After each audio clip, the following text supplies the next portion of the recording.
मैले आज यहाँहरुसँग पुवाको रेसिपी लिएर आएको छु।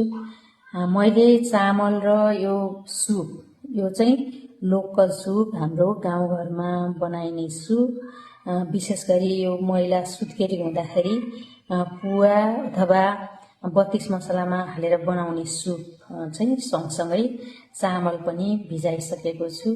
चामल चाहिँ लगभग भिजिसकेको छ। पिठो तयार भयो।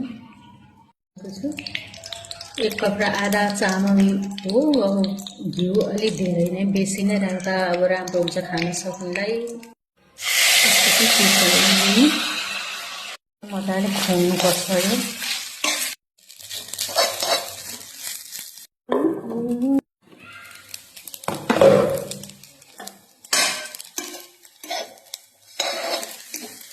रेडी भयो है, सकेको छ।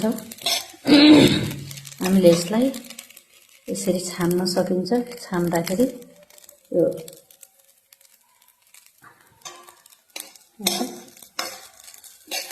रातो छान्दाखेरि चाहिँ सफ्ट भएको छ, पाकिसकेको छ।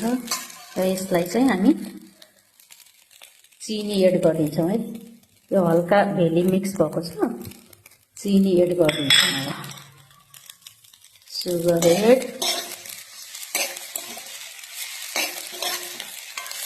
यहाँलाई कति गुलियो खान मन लाग्छ त्यति नै सुगर एड गरिदिनु होला।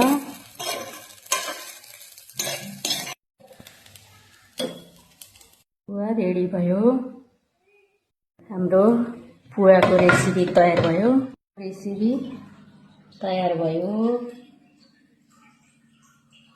हामी अब